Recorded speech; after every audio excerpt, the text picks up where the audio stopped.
Hey everyone, Tim with Ghost Towns, Washington, and today we are out in the Sultan area and we are headed to a very unique placer mine that we're calling the DeSoto mine. And this mine dates to the 1880s, so we hope you enjoy this video and thanks for coming along with us. And our adventure to the DeSoto mine begins now.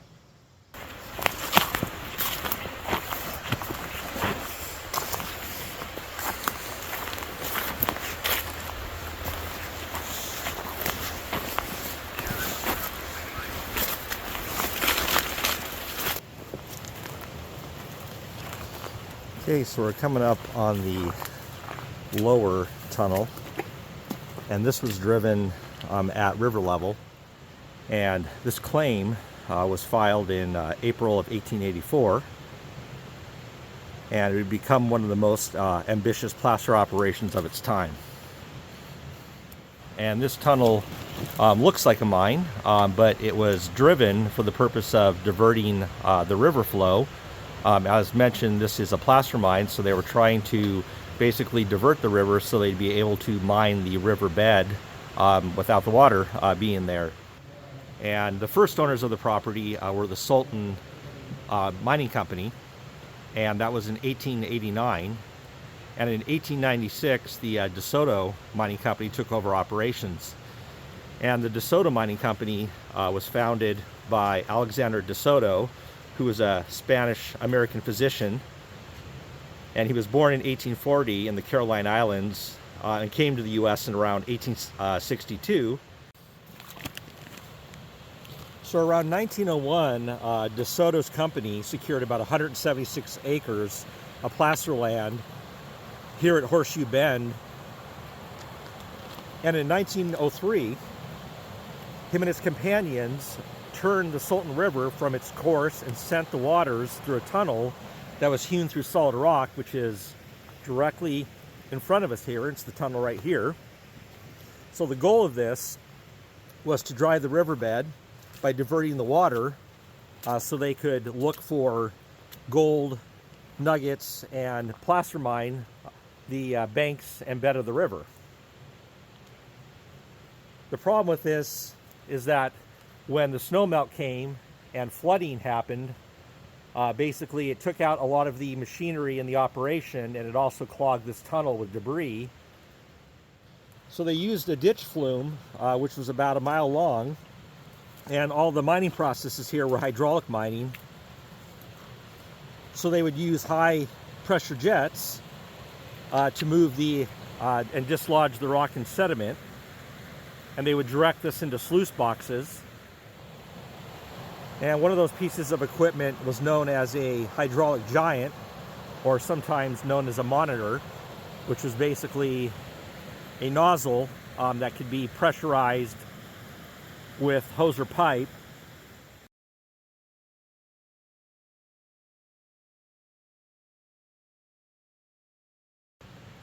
So around 800 feet of 8-inch pipe was installed to run a hydraulic giant or monitor, which was a device for directing high-pressure jet of water.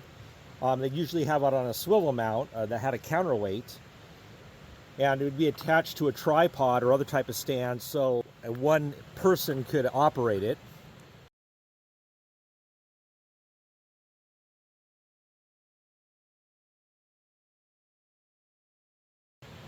And they could control and direct the vertical and lateral movements of the nozzle. And then the material would be washed into a large sluice box.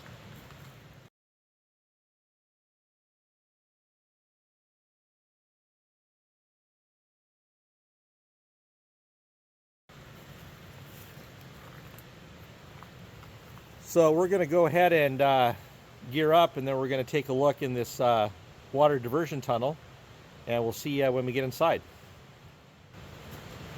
Okay, so we're going to start through this lower tunnel. Let's make our way around some of the debris and logs down here.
make our way. We're kind of headed up a grade here, so we're going uphill. And you can see the bottom here is all bedrock. And again, this was made to divert the river for placer mining operations. And as you see, as we get further up, you can start to see daylight coming through.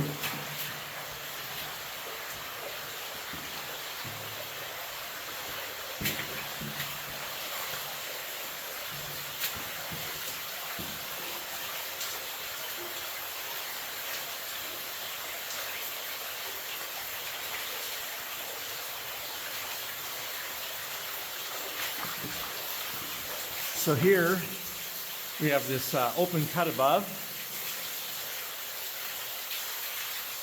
and then the tunnel continues forward.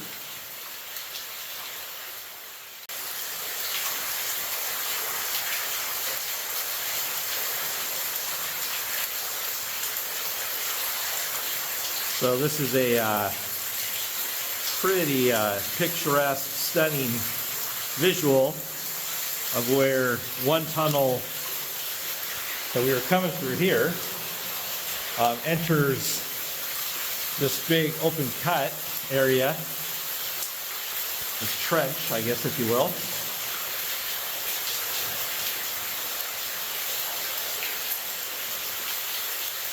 And then the tunnel continues forward right there.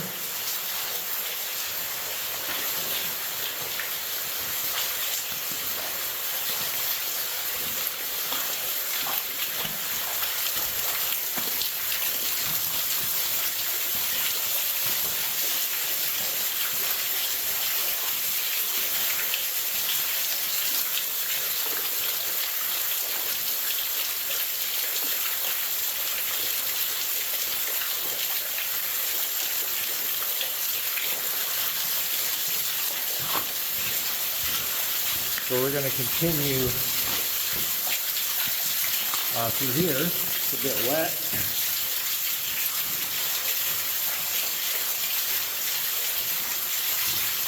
Kind of have these pools of water about a foot deep.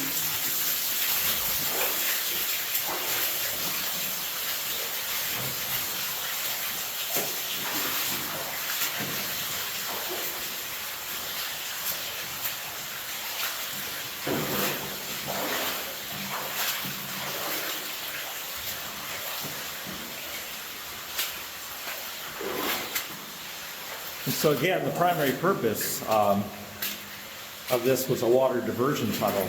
It wasn't even per se for mining. I mean, it was in the sense that they were trying to divert the water for the placer operations in the river, but it's just really impressive what they did.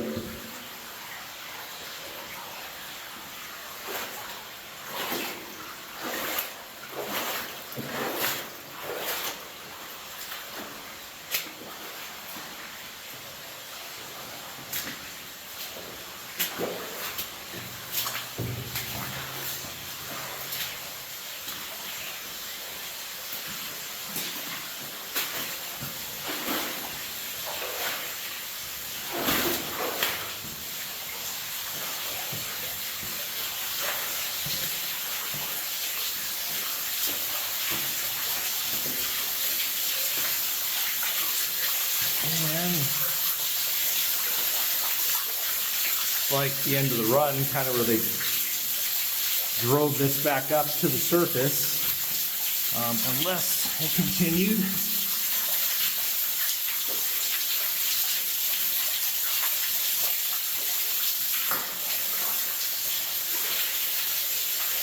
So we're gonna turn back around here and go back where we came from and kind of get to the other side of this, going back over the top of the hillside, and we'll take a look at some of the other remains of this mining operation, and we'll see you shortly.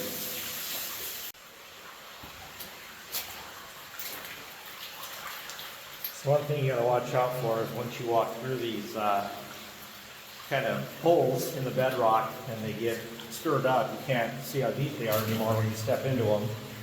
So some of them drop down a couple inches and some go down a foot or more.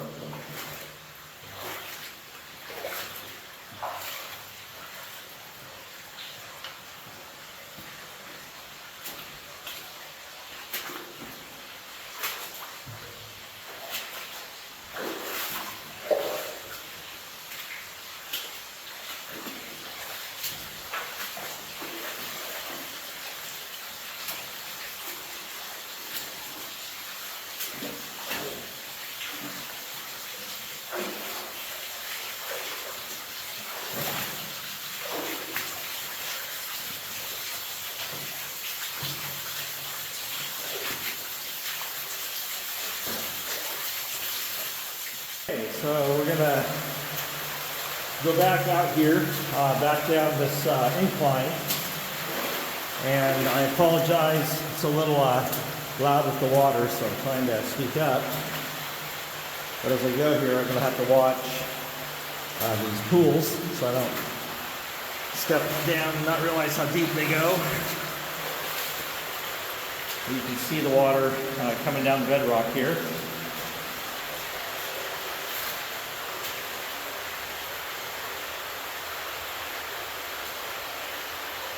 And again, unless I just I'm unaware, I don't believe they were really doing too much with the material that came out of this tunnel. I think this tunnel, again, is for diverting the river.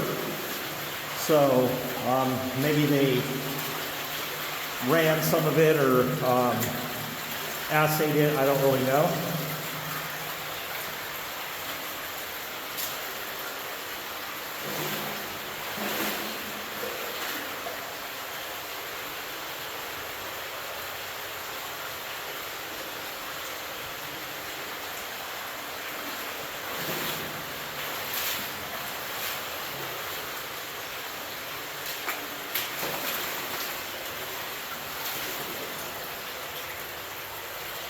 But it is a very impressive tunnel.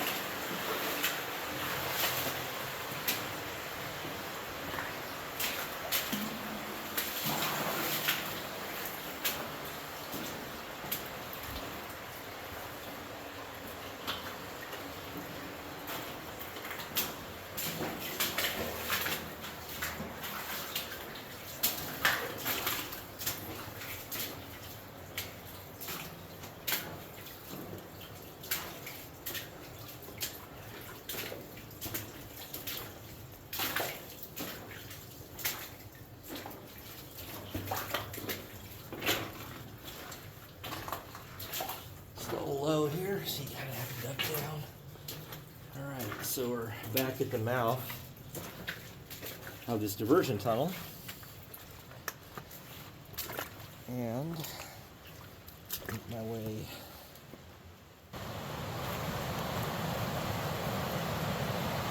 Here's the river that they basically were damming and diverting so they could do hydraulic mining on the dry bedrock of the riverbed and the sides.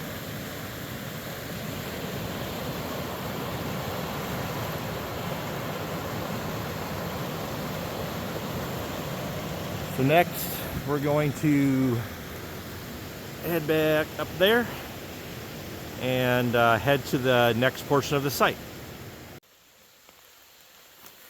So we made our way back up and around from the diversion tunnel that we were at. So now we're coming up above it.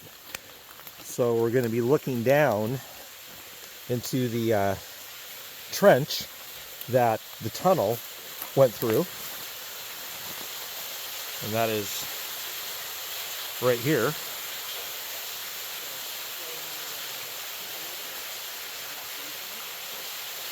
And I'm not going to get too close. Kind of wet and slippery out here.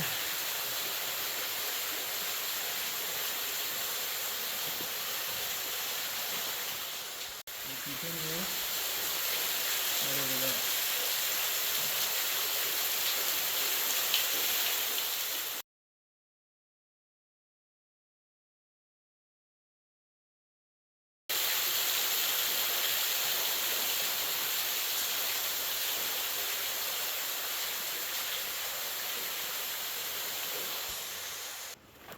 So here we're standing on top of the spoils from the trenching they did and the diversion tunnel.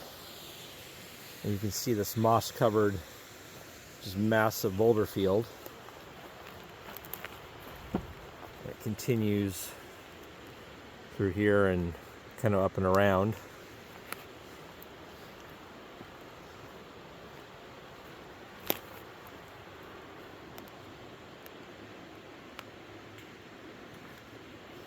So now we're kind of going to make our way down and see if we can see what's at the bottom of this spoils pile, and we'll see when we get down there.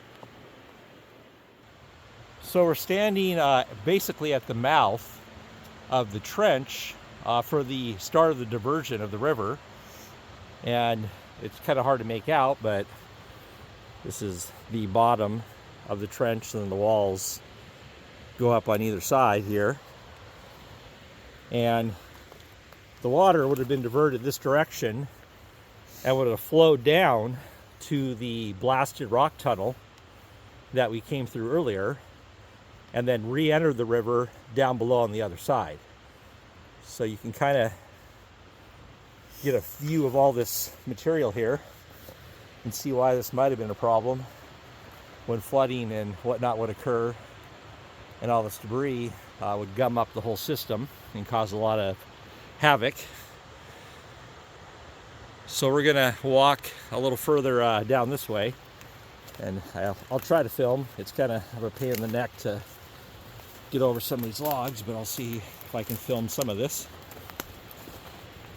So what James walking through now is the start where the trench would have been when we would have diverted the system over, where you can see right there. So one item of note of this area that we're in is it's something just to have in the back of your mind if you ever figure this out and come down here. Is there's water releases from the reservoir. The dam releases water sometimes, and the water levels down here can exponentially rise dangerously. So generally, if we come down here, we check or have somebody check for us to see if there's any scheduled water releases, just so we're aware.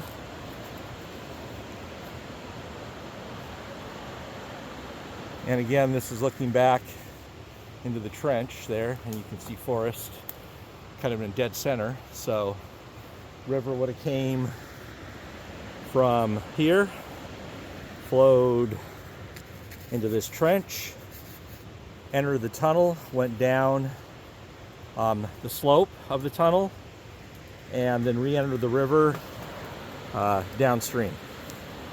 So pretty interesting engineering feat for sure.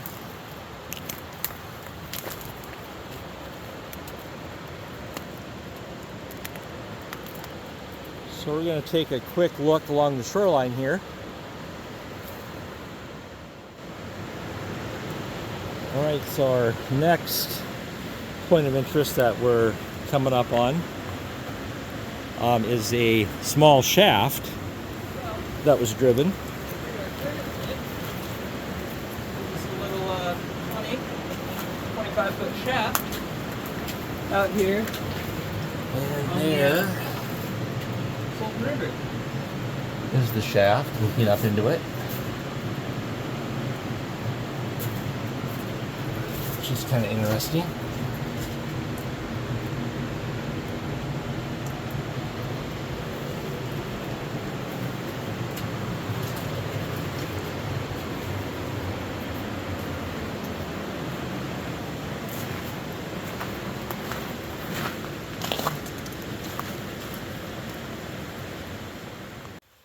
So the trench, which is hard to see due to all the foliage, is right through here. The trench came,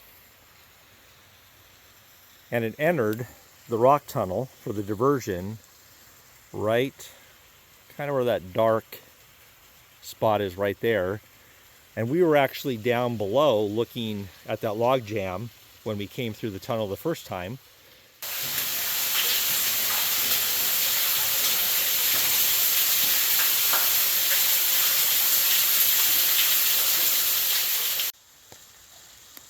And here's a different angle looking at the start of the diversion tunnel, and right there is the tunnel, and then these logs are laying across of what you would be able to see into it.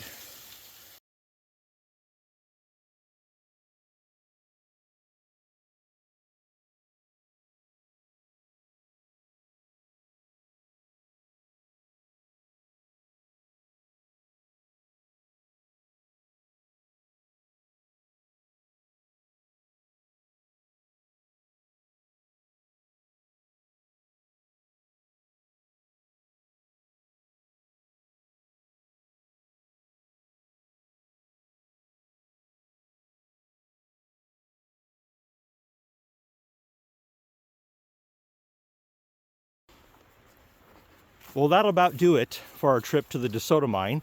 We hope you enjoyed this video, and thanks for coming along with us.